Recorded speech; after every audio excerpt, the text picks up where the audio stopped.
Oi, gente. Olha só, diante da quantidade de pessoas que hoje leram o artigo que eu escrevi sobre a dor na alma e que escreveram tantas coisas bonitas, eu resolvi contar para vocês um pouquinho da minha história. Porque muitas pessoas me perguntaram assim: Poxa, doutora Roberta, lindo que você escreveu, mas o que que eu faço? E aí eu fiquei pensando sobre tantas perguntas que me fizeram. Eu falei: caramba, eu acho que todo mundo precisa saber que todos nós, em algum momento da nossa vida, tivemos dor na alma. Então, a minha história, a minha dor na alma, ela foi assim. Eu tive uma separação muito difícil e foi momentos na minha vida de muito aprendizado, de muita busca, de muito entendimento, mas de muito sofrimento também.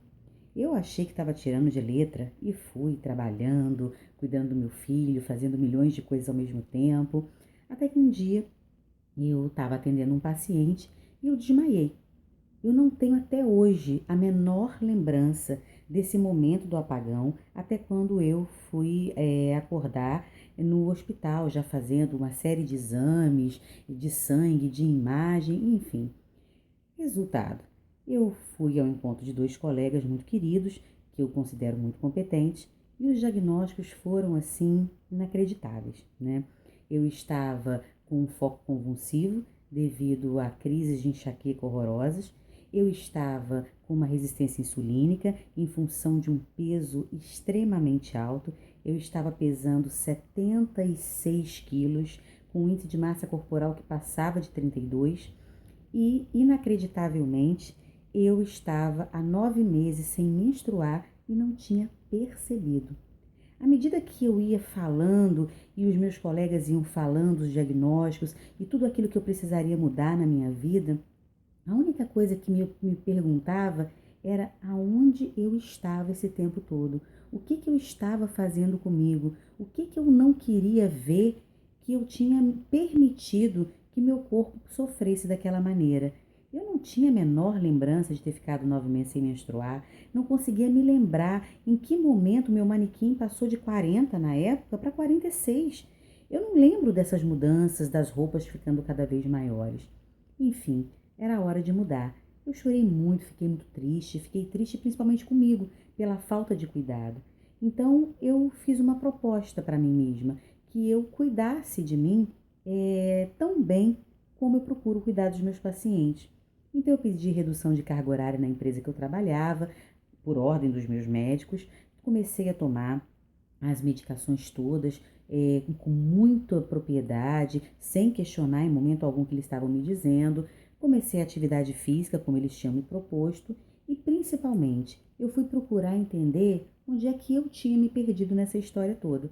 E foi quando eu fui conhecer as terapias, né? Passei por um período de terapia que eu adorava. Depois eu fui conhecer outras terapias, que não aquela do consultório, do divã, mas terapias alternativas. Aí eu fui conhecer a respiração, a cura prânica, o alinhamento energético, o reiki. E cada momento desse, cada nova prática me levava para uma nova forma de enxergar a mim e ao mundo. Então hoje, depois de 2 anos e quase 3 se passados, eu posso dizer para vocês que eu tô muito melhor, né? Em 1 ano e meio eu perdi 20 quilos, eu fui para um manequim 38, eu fiz atividade física regular e eu principalmente tive o meu encontro espiritual. Eu passei a me entender e a compreender todas aquelas minhas dores que eu achava que tinham sido todas resolvidas, mas que estavam lá dentro, quietinhas, e que me faziam engordar, que me faziam ter problemas com a minha insulina, que faziam eu ter insônia, que me faziam ter enxaqueca, que me faziam ter uma série de dores que eu achava que eram físicas. Então eu tenho muita gratidão por cada um desses mestres que passaram na minha vida, por cada psicólogo, figura importantíssima na nossa vida, que nos ajuda a enxergar tudo com um pouco mais de clareza.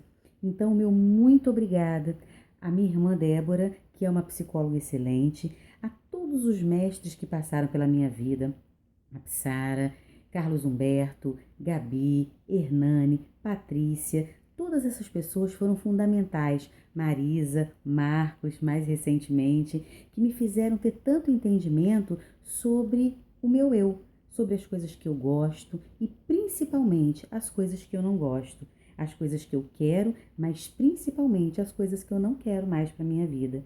Então, para todos vocês que também têm essa dor na alma ou já sentiram essa dor na alma, o meu recado, o meu conselho, né? Procurem a ajuda médica, sim, que é muito importante, muitas vezes é necessário medicação, mas também procurem o autoconhecimento, procurem uma terapia, seja ela qual for, mas é muito importante que a gente acredite, é muito importante que a gente se olhe, é muito importante que a gente se reconheça, que a gente se redescubra no nosso amor próprio, na nossa alegria, na nossa autoestima, né? Todos nós temos uma beleza, todos nós somos divinos, mas a gente só precisa reencontrar essa centelha divina que nós temos.